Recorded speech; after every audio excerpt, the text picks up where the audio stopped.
Did you guys know that by becoming a subscriber of the Suzanne Venker Show, you get bonus episodes regarding things like stories about my own marriage, answers to questions about other people's marriages and relationships, and commentary on current events that undermine marriage and the family. You also get free ebooks, early releases of each episode, and a 100% free digital copy of my new book, How to Get Hitched and Stay Hitched. Whew! With all that, who wouldn't want to become a subscriber? It's not even expensive. There are 3 very economical levels from which to choose. Just go to SuzanneVenker.com/podcast and click on the Become a Subscriber button.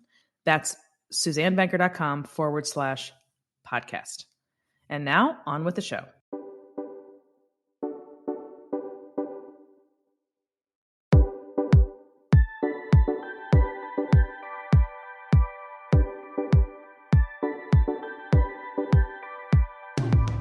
From the magnificent Midwest, it's the Suzanne Venker Show, where men and women are equal in value but wildly different by nature. Join us here every week when we challenge the culture's hugely flawed narratives about men, women, sex, and love. From coast to coast and from around the world, thank you for joining us. So today I'm going to talk about why it's not only okay to put love ahead of career, but why it's in fact the smartest thing you can do. So let's start with this fact.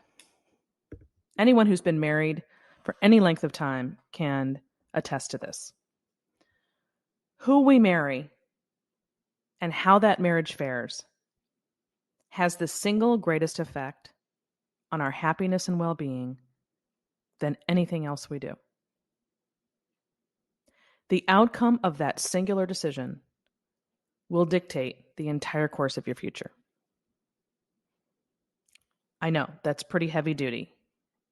I'm aware of that, but it also happens to be true. Your job doesn't even compare, your career path, I should say, doesn't even compare to this other decision. Therefore, it makes 0 sense for both partners in a relationship that's headed for marriage and family to prioritize career over the relationship, the needs of the family unit. If you want your marriage to last, it has to come first and be a team effort. I thought about this when I ran into another article in the New York Times. There are so many to choose from all of the time. From Laura Bazelon, entitled, "Divorce Can Be an Act of Radical Self-Love." And here's what Miss Bazelon writes.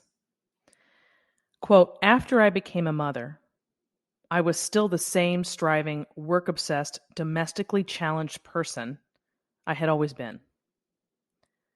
I made choice after choice to prioritize my career because I believed fervently in the importance of the work I was doing. There are many reasons we did not make it." She's referring to her husband, divorcing her husband, obviously, there. "But the main one is that we had incompatible visions of our roles as partners and parents. You were not present was a phrase I heard a lot. Sometimes it was literal. For years, I traveled frequently for work. Sometimes it was metaphorical. My mind consumed by a case or a piece of writing. I would retreat to an inner world that made it hard to focus on the people right in front of me." End quote. So kudos to her for being so honest. I have to give her that. But my reason for bringing up that example is because that choice to prioritize her career in that way is the reason she's divorced, bottom line. Because the only way that it would work to prioritize a career alongside your spouse, so both people pursuing it to that degree, would be if you either A, didn't have children, although even then you're not really prioritizing the relationship itself, so that will fall away as well, but it's definitely 1,000 times harder with children. Or B, you as she pointed out, didn't marry somebody who had the same plan, who had the same goals. And you're going to be very hard pressed to find somebody who wants that life. And so clearly they did it anyway, and she's divorced. She had a 3-year-old and a 5-year-old, and unfortunately this piece is just a big justification for why it was, her kids are going to be fine and it doesn't matter and all of that. But I'm not talking about that today. I'm just pointing out the fact that you get what you prioritize. And that's what she prioritized. So it's not a coincidence that she's divorced. So if you're in a relationship that is heading towards marriage and you want that marriage to last, you both have to be on the exact same page about prioritizing that marriage and the family unit if it's going to last. Someone should have stepped in prior to this couple that I just read about getting married in advance to tell her this. I know it's very trendy for couples whose relationships are headed toward marriage to postpone their nuptials so they can focus on their respective careers, but it's irresponsible and foolish for their parents to stay out of it, or to worse, encourage this. They, of all people, should know what marriage after kids looks like.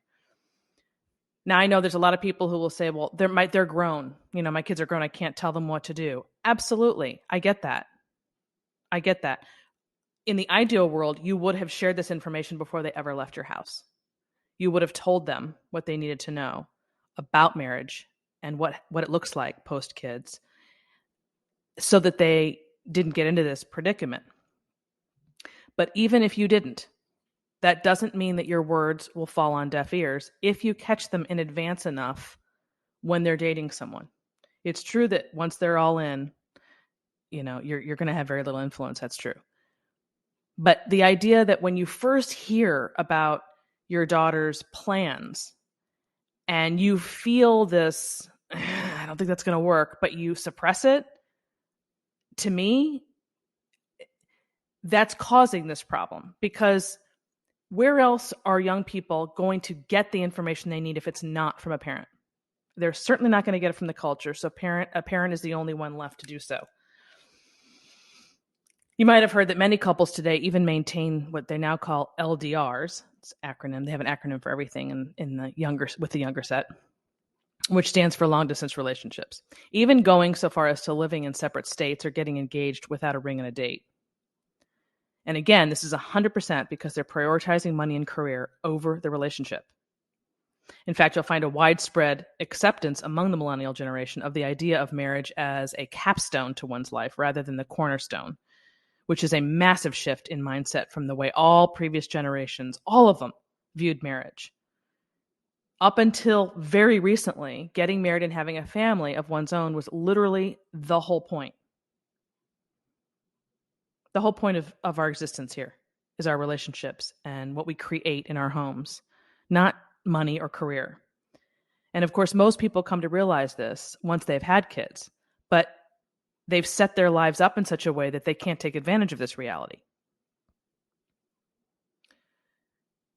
In just a very short period of time, the majority of young people now believe that marrying later in life translates to people being more mature, better spouses, and allows people to achieve their personal goals so they won't have regrets. That's the status quo today. So to think otherwise is to be bizarre or something. But this may work for a select few, but the result of this poorly planned life shows something else altogether. More often than not, this approach to not prioritizing marriage and to prioritizing one's career instead has either or all of 4 specific outcomes. Number 1, it causes people to have a very negative view of marriage. You're thinking of it as, whether you're aware of it or not, you're thinking of it as something that sort of stops your life, stops your plans, and you have to rearrange everything at that point, which you do, which is true, but as though it's a negative, as though the main purpose of your life here on earth is yourself and the money you make and the job that you have. And you're going to fit family in around that. there was a great, I don't know, maybe 10 years ago, Sandra Bullock was being interviewed by, it's not great, I don't know why I said great, by Barbara Walters. And they were talking about marriage. And she said, quote unquote, I always had the feeling that when you get married, it's like the end of who you are. That's not some kooky, uh, you know, uh, um, movie star or whatever making some strange comment. She was actually encapsulating, that quote encapsulates what women have been taught to think about their lives for decades now. And that's a problem because you're going into the whole thing, which you eventually will do. And she did. Most people do marry still. You're going into it with the wrong attitude altogether. It is a wholly negative one. And so you're setting yourself up for failure.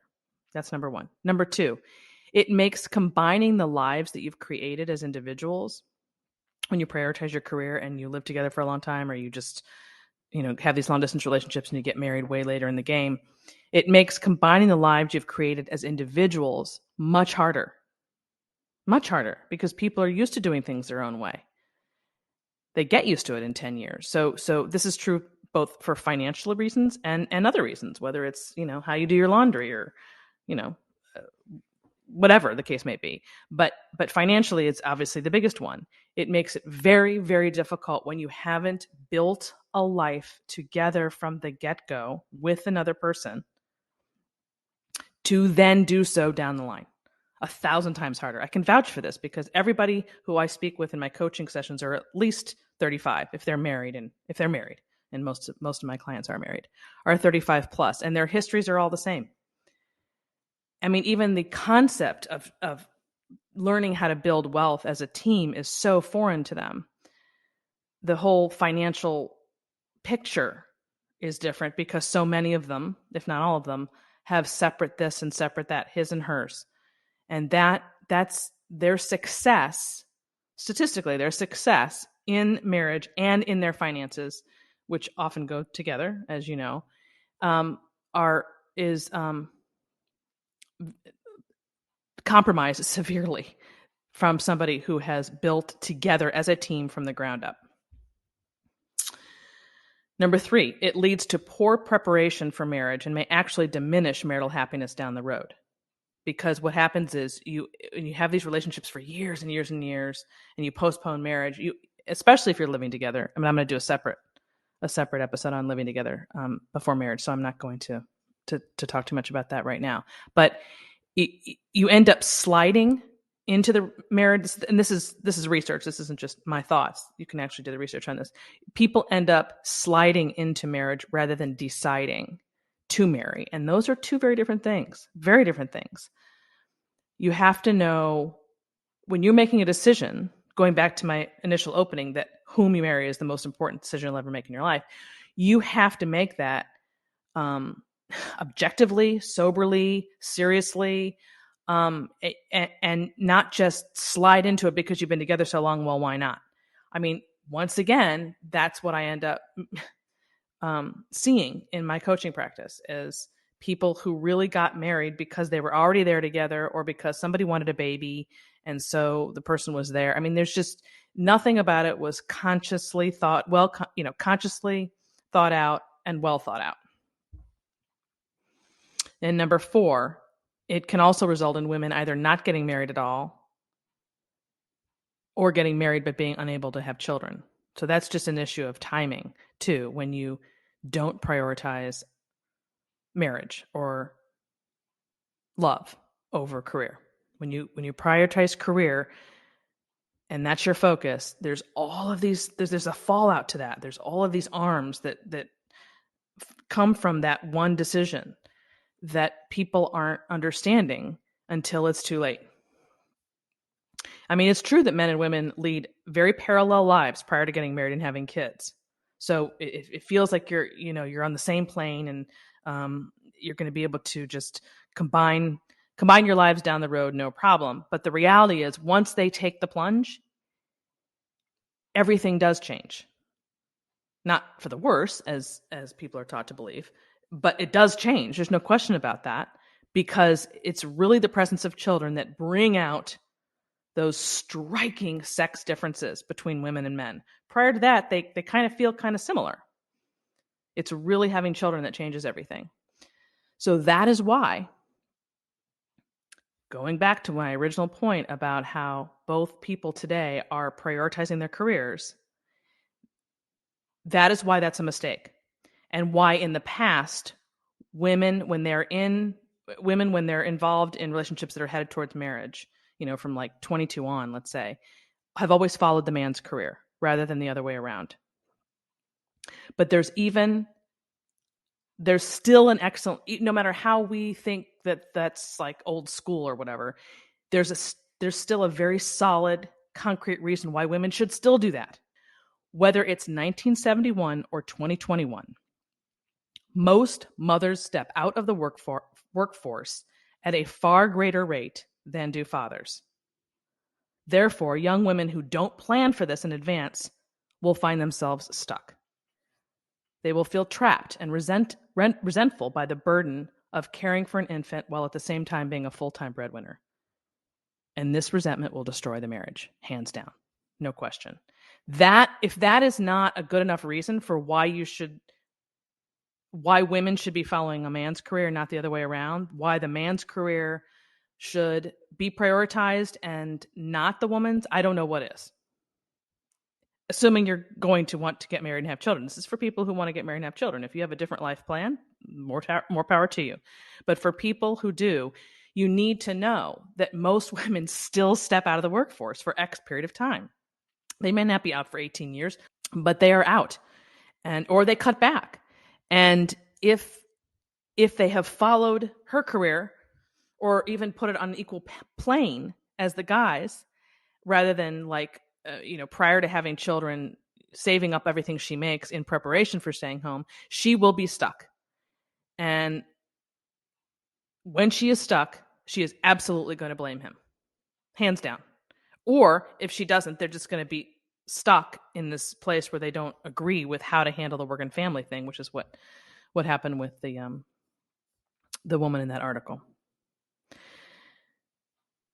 There was a great article a couple weeks ago in Time magazine, or actually last month now, by two authors, William Stixrud.